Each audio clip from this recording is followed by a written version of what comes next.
or are you concerned with controlling the moisture in there as well? Mm-hmm. Okay. Alright.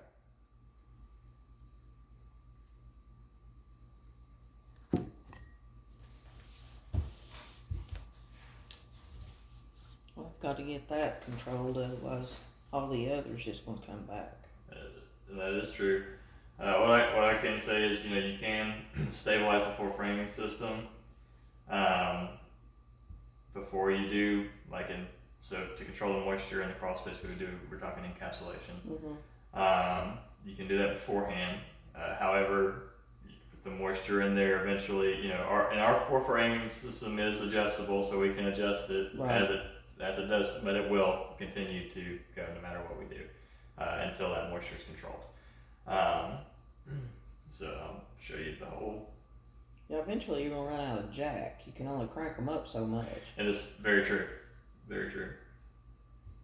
So do you all set your jacks on footers or drill down? What do you do? Footers? We do footers. How far down So do you dig down, and I can't remember how they dig down. I'll have to ask that question and get that answer for you. I can find out. I would hope at least 2 feet. Let's see.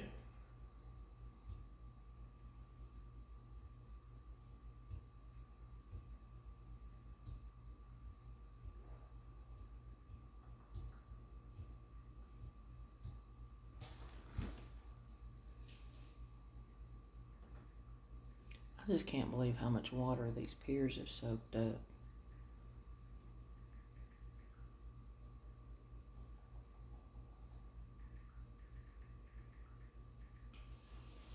It's no wonder that there's an odor inside with all the mold under there. Yeah, when you get in that back corner, it's a pretty overwhelming smell. Yeah, I bet. Well, I can see it here. It's just black. The floor joists are black. The walls black. It's pretty overwhelming. Wow. And that ductwork comes right through there, so I'm just wondering how much of the mold spores that ductwork's pulling through. So the stack effect, how that works in the house is air comes in through the vents and then goes up and exits out through the roof. So 50% of the air that you breathe on the first floor of your home comes from the crawl space. Yeah. So it's a lot. Yeah. Well, with that system under there too, that's just creating more vacuum, pulling air, and it's just flushing it through the crawl space and pulling it up. So there's no wonder that there's a musty odor. Oh yeah. Like that. How could there not be? Oh yeah, and it's one of those things. And then with crawl spaces, how they're built, and we have to remember that the code for housing is from the 1950s, is when it was invented or came about. So when they first started building crawl spaces, they didn't do anything. They just built around, because a lot of them were on the post and pier, and then they closed in the crawl space when they did HVAC and plumbing underneath the home. And then, so all they did was put the block wall around. Then they're like, oh man, we got water vapor issues, so we're gonna put that plastic down, try to help with that. Unfortunately, that loose laid 6 mil plastic, it doesn't really work. It's painter's plastic, basically, is what it is. And so you've got gaps in between it where it's not seam taped or anything like that. And then anytime anybody crawls over it, it gets moved around, jumbled up. Well, like hers is not even to the back wall. And most of the time, it's not even installed for the entirety of the crawl space. Yeah. So then they put the vents in to try to help with that, air it out. Unfortunately, that just makes the problem worse because it sucks in all the humid air outside from the state of Tennessee into the crawl space, and hits up against your cold ductwork, makes it condensate, adds to the moisture problems in the crawl space. And then when it's cold, it does the same thing. Cold air comes in, you got your heat on, your ductwork freezes, you got condensate off of that. Yeah. So it's. So you all do some type of a dehumidifier in there? We do. So we would do, and I'll show you all this right now. Let's see if I can get an answer on the footers for you too. Go over all of this.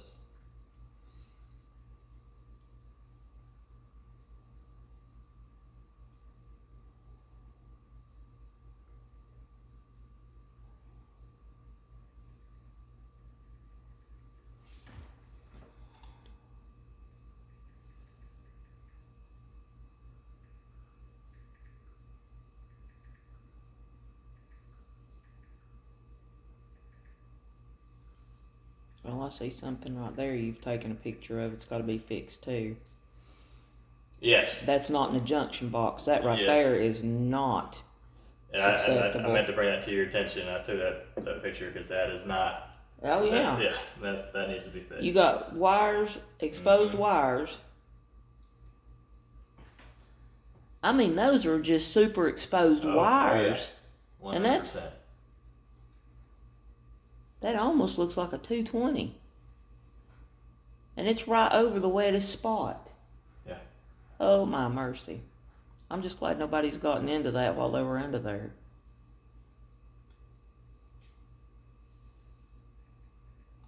That should have been in a junction box.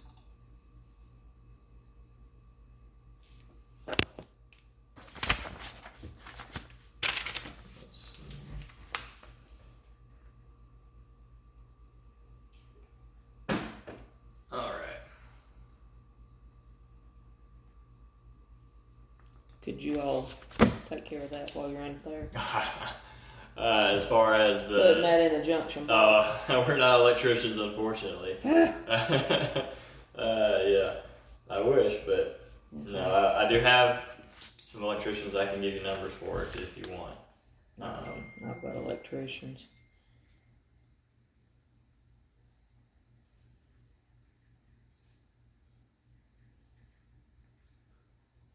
So 1 to 2 feet for the footers. They dig until they hit competent soil. Okay, good.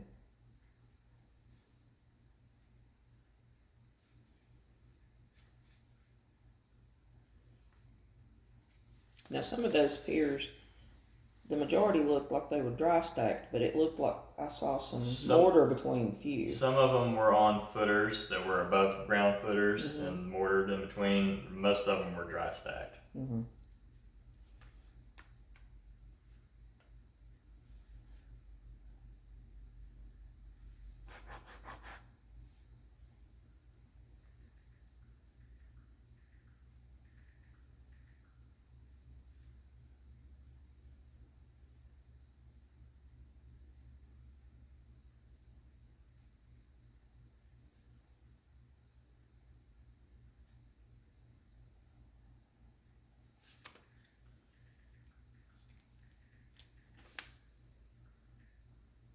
Where would you say that bundle of wires was? Let me see those pictures again.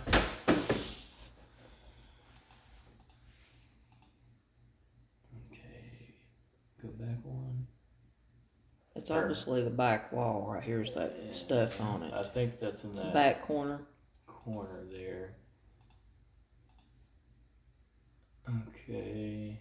Yeah, there they are right yeah there. So that's actually going to be coming this direction, so in this area right over here in the front. So they're on the front. They are. Okay, yeah, it looks like the entrance is right over there into the crawl space, so the wire's going to be in this. So on the So house, do they have that wood on the front of that too? They do. You're serious? Oh, are you talking about for that flake board? Some of it, in some spots it's still there. But they had it there. I think so. And it looks like it's right there too. So they had it all the way around? I guess. I'm not sure. Goodness. Okay. So that's on the front right corner.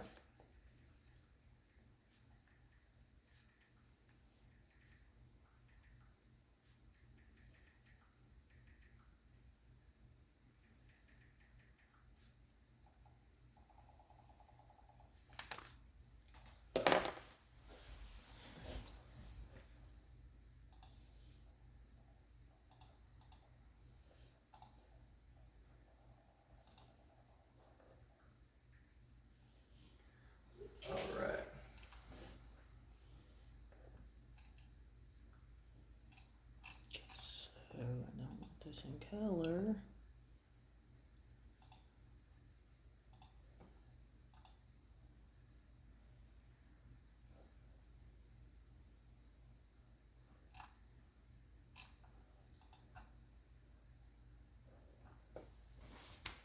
So,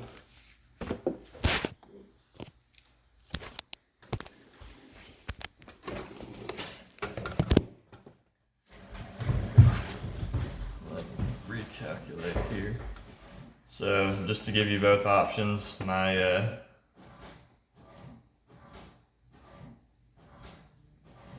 so to do drainage around the entirety of the crawl space area, what we do that by linear footage. So I got each of these sidewalls here was 30 foot long, and then each of the back and front wall was 45 foot long. Okay. So that gets you 150 linear feet of drain. And then we evacuate that into a triple sump system. It's got 2 primary pumps and a battery backup. That way if the powers go out during a heavy storm or heavy rainfall, the pump can still pump up 10,000 gallons on a single charge. Oh, wow. So as far as the encapsulation material, which I actually have a sample of.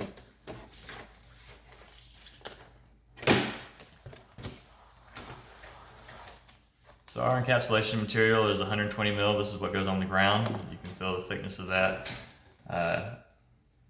That's almost as thick as one of my real estate signs. Right. So that's on the ground? That's on the ground. This will be on the walls. That's the 20 mil. Okay. Most companies are going to put this on the ground and for the whole entirety of it. We do 120 mil. It's the highest quality encapsulation material on the market. Okay. And so how we do that is they'll put this on the floor, and it'll run up the wall a little bit, and then it'll be seam taped to this, and this will actually be mechanically fastened to the block wall. It'll be driven in with rivets, so they'll rivet those in to the wall, and they actually create a pinch point so you don't have to worry about any moisture coming in through there. Then this will be seam taped to it, and then it will be seam taped for each individual piece that you have to put. So how far up the block wall do you put this? So it'll go up, and this is actually included in the price of the 120. So you get 4 foot in there. You've only got this, maybe 2.5, 3 feet tall in there. Oops. So it'll go up, and then we'll leave a termite inspection spot. So they'll go up, and that way your pest control can still get there. And it doesn't touch the wood. Exactly. I love that. Exactly. So that's been my concern with anything on that is something allowed to tunnel behind it. Exactly. So that's good because they won't just go up. They've got to have a way to get the front between that and the wood. Exactly. So it'll be, so that's the top of your block, and then your seal plate and rim bands are here. Perfect. So the liner will probably come to about right there. Perfect. I like that. So that's how that works. Are you leaving me those samples? I can cut you off a piece if you want. Please. Yes. So for that we do square footage. I got 1350 as a square footage for the crawl space area. I did that 45 times 30. Also, like you said, we do include a dehumidifier. Now our dehumidifier, not only does it dehumidify, it cleans the air down to 2 microns, so any mold spores that are in the air, they can't grow. Suffocates it. Exactly, and it also circulates the air 3 times an hour. So the airflow will be constant in there, and it'll keep it set at between 52 and 55% humidity, which is where you want it to stay. And does that run off of that battery backup as well? It does not. It'll have to have its own outlet. The pump itself will have to have an outlet, and the crawl space will have to have an outlet. Just the air system. So yeah, so it needs its own 15 amp circuit for both of them. So that's equivalent, if I'm not mistaken, to a 110. I think that's correct. Okay, so was there not, well, I mean, they could tie into that easily enough.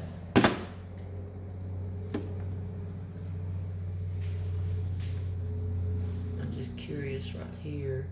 They put that junction box in, they couldn't do the other. So if that's a 110 and not a 220, they could just jump off of that. Yeah. Because that would be on the front corner, easier access to the door. Exactly. And so as far as the air system goes, so we need to have an outlet put in regardless. We do. Okay. Yes, we do need to have an outlet put in. Now, as far as the air system goes, where you place that, Typically, we like to try to get it as centralized as possible, just for airflow purposes. Mm-hmm. How long of a cord does it have? In here, that is a good question. So it doesn't have to be completely centralized. If we have an outlet over here, we'll put the machine wherever they can plug it in, and it's still going to work. It's rated for 4,200 square feet. Okay. So you're going to be good. But just say the foreman will, when he comes in here, he'll determine the final location of the air system, and that way it'll be based off of access to an outlet, and two, it'll be for the best spacing that he can get. So do we want to remove the existing mold in there as well? I would think so. I would say so, just because of the amount of mold that is in there. I'll give you this. It will, with the air system and with the encapsulation, it will go dormant between 3 and 6 months. It'll be dormant, but it'll still be visible. Right. It'll still be visible. So how we do that? Spray it and scrub it. Is we soda blast it to remove it, and then we spray RMR 141, which is an biocide. Biocide. So, and that kills it. That is done by square footage of the home as well. Then as far as the floor framing system, what I have is 10 of our floor supports along that main girder where it's warping and bending. We do that, spacing is 1 foot off each wall and then 5 foot in between. And that's how we do our floor support system. Does that make sense? Now, as far as the girder itself, I do not have them replacing that. That is something that I think we can work around. That's one of those things where we might get to a point where the foreman calls me and say, "Hey, I can't do this on this girder. That thing may be so wet it just bends." Right. So, but just to save you some cost on that for now, that's how I put it, just so you know. Okay.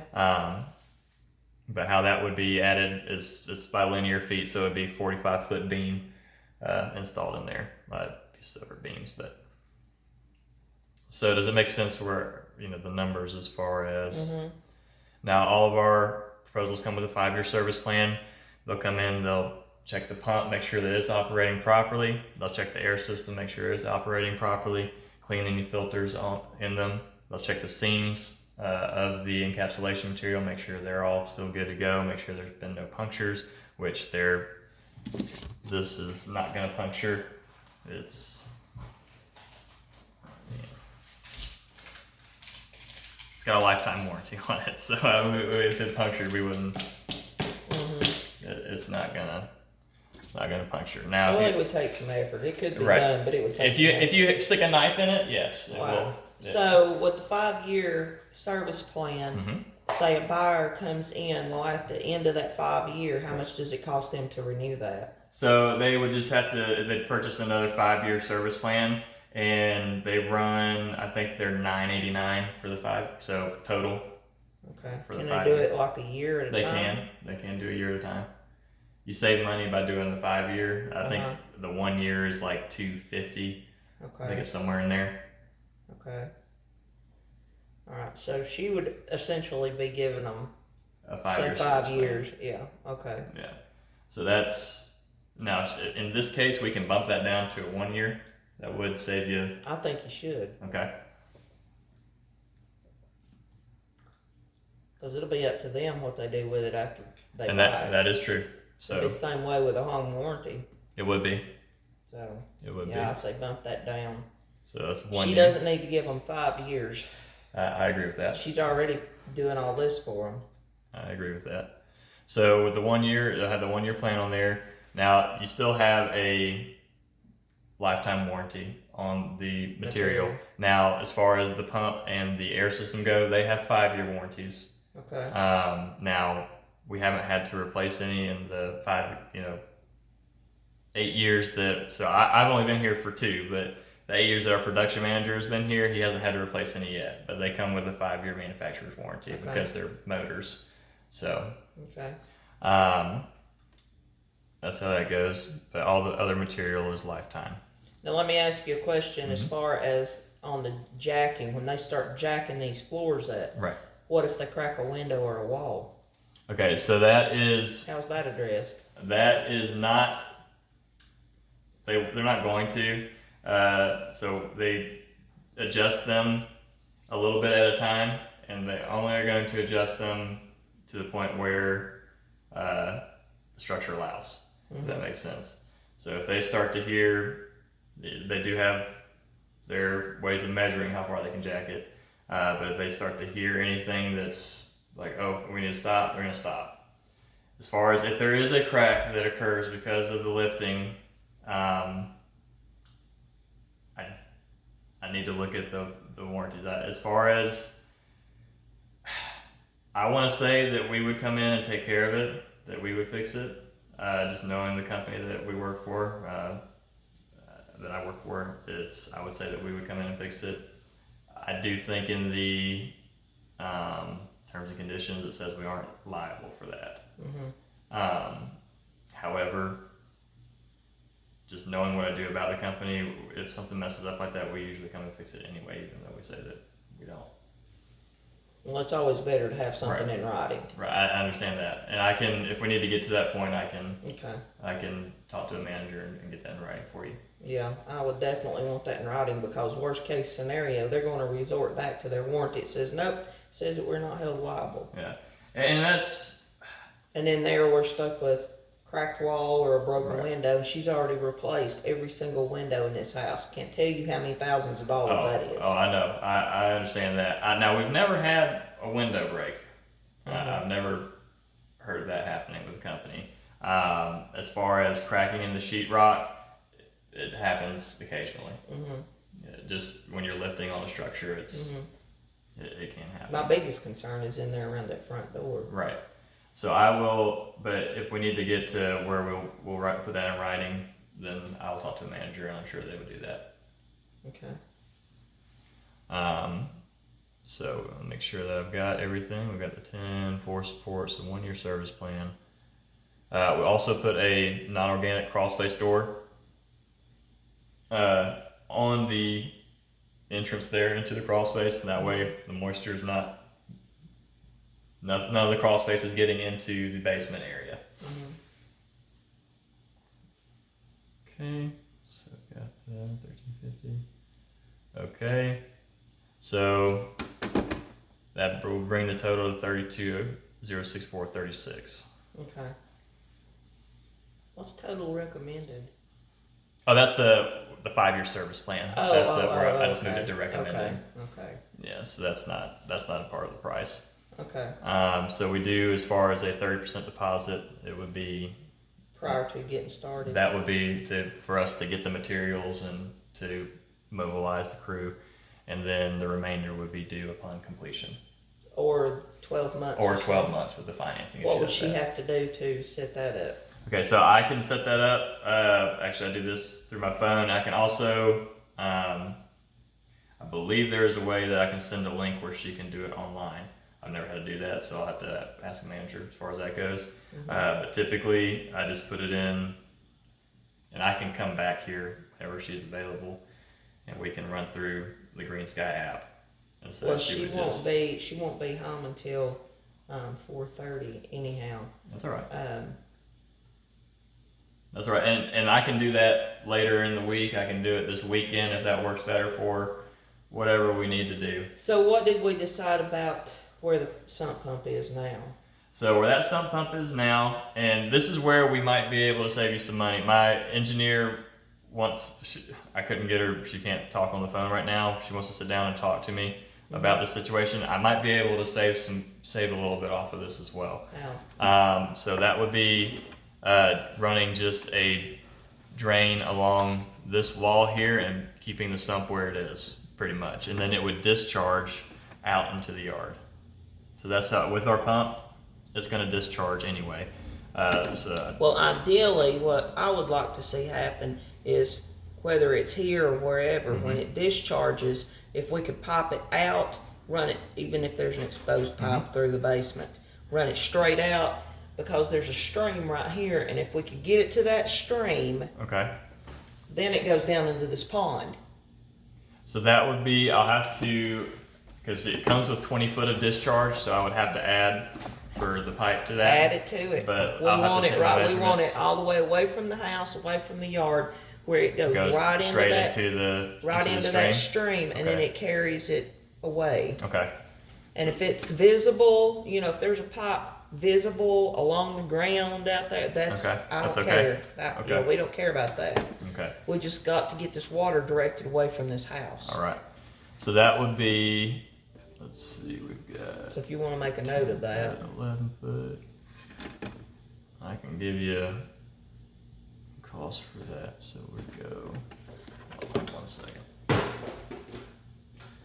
So 21 feet. Now, would you all be replacing this sump pump? Yeah, so that sump pump would be gone. Yeah, I think it needs to be. That sump pump would be gone. Yes, I think it's done its duty. Yes, so that would be our triple sump. It would take care of that. You've got the the two primary pumps, and then the battery backup. Perfect. So that takes care of all that. Then it drains out, and however we will drill a hole in the wall to drain it outside of the home, and then it'll go into a pop-up valve. So that'll be put wherever, you know, if we want it down in the stream, it'll have a pop-up valve in the ground where it's flat and won't be in the way, and then it'll pop up whenever the pump is activated and discharged. Why would it do that instead of just running all the time? I mean, have like an open pipe. So the reason we do that is just so it doesn't get clogged. Oh, okay. So it's not open for anything to run back into it. That makes sense. So I'll show you what that looks like. I'm sure you know what that looks like, but I'll show you. So the pop-up valve is going to be this creature here. Okay. And so it'll look kind of like a termite inspection port, and it'll just be flush with the ground. That way you can mow over it, you can do whatever you need to do, and then whenever the pump is activated, it'll just pop up and discharge. Okay. Come out here just a second, and I'll show you what I'm talking about. I'll just sweep it.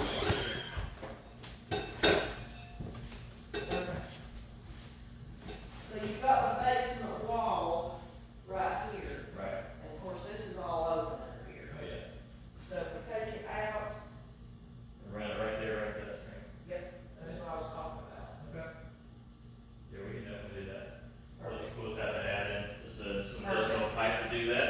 Okay. Which that's not going to be. Perfect. Well, I have to tell you, I'm liking everything you're giving me so far. So you are definitely the contender. Awesome. On this. You've gone into more detail than anybody has. I've not seen a sketch. I've not seen this many photos, and I don't know that anybody has gone all the way to the back wall. Unfortunately, in this industry, there's a lot. And nobody's spent that much time. Unfortunately, there's a lot of that in the industry. We try to set ourselves apart that way. So what I will say is, and since this is a real estate deal, I'm going to give it a little more time because it's multiple parties involved. Typically, we have what we call a preferred customer discount, and that's when you sign the proposal day of. I can give you 10%. Since she needs to look at it, obviously, and decide what she wants to do, I can give you till Saturday with that 10%. So that'll save you, $3,000, somewhere in there. So that'll bring the total to $28,867.82. Okay. And that's with the extra pipe? Oh, that's not with the extra pipe, so let me add that.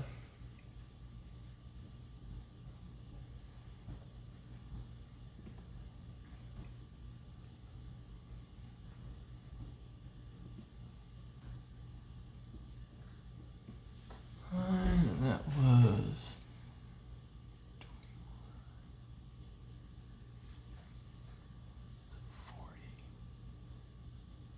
so it'd be about 30 extra feet.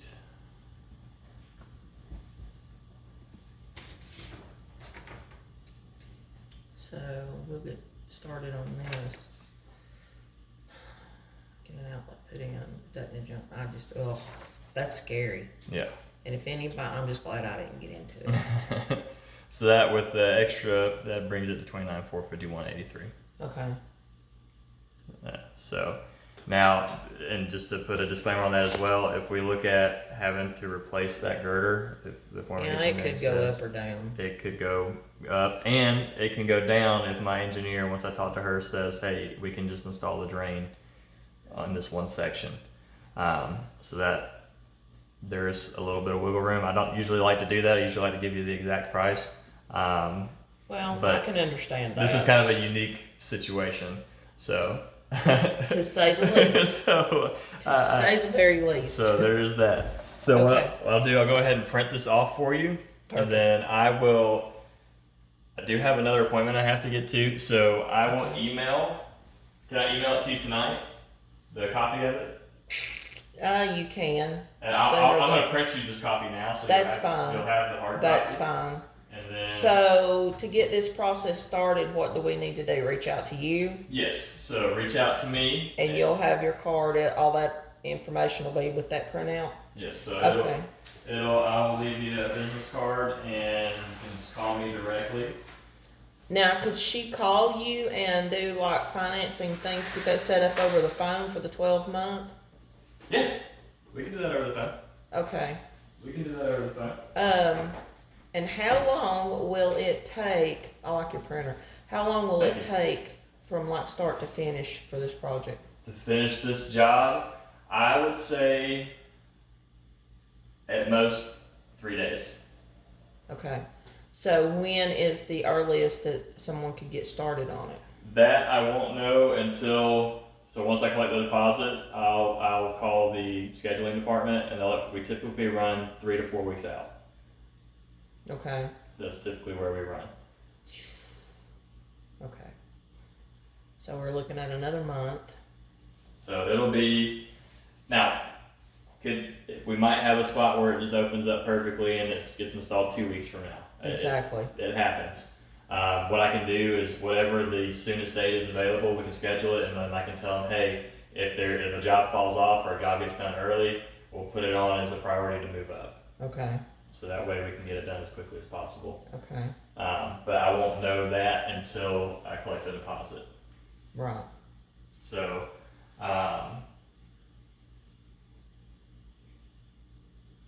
that's how that works. I'm trying to think. I might try to get you talk to my production manager and hold a tentative spot for you, just to go ahead and do that today. So I'll have to call him. Yeah. If you could, that'd be great. But that would be.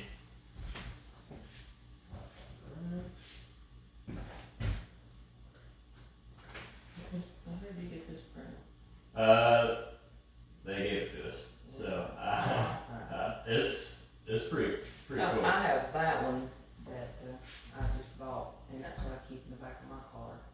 Yeah, this thing is like, and it's got its own little where you can connect to it through Bluetooth and all that. So it's pretty sweet. Is it just black and white? No, it's color. Really? Mm-hmm. Cool. I like that. Yeah, it's pretty awesome.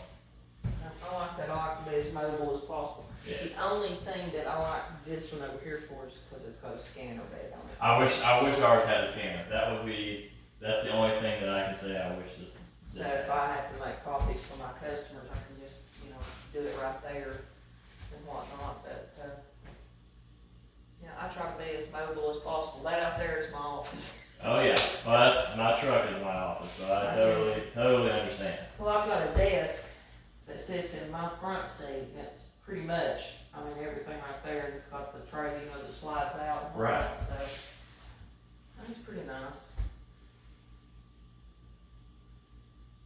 It's nice until I have to go somewhere with my husband, then I have to ride the back seat, and that's become the joke. It's kind of like driving Miss Daisy.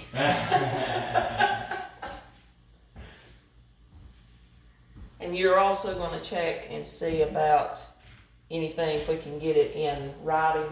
I don't like implied warranties, And I totally respect that. so we could get something in writing, ink on paper, because if it's not on paper, it never happened, it doesn't exist.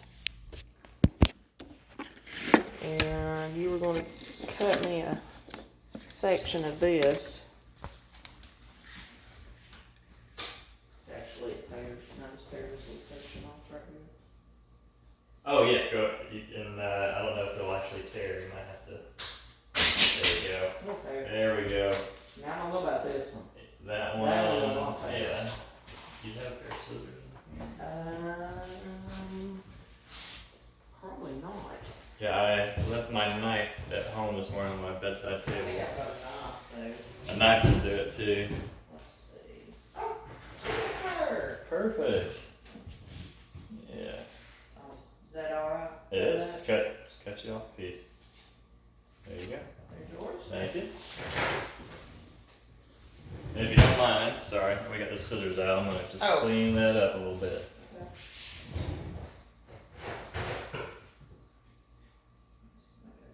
Yeah, that'd be great.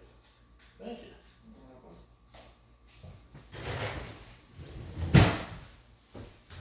Alright. So on the one that I email you, I will actually turn that drawing into a CAD, so you'll have that drawing as well. Perfect. Love it.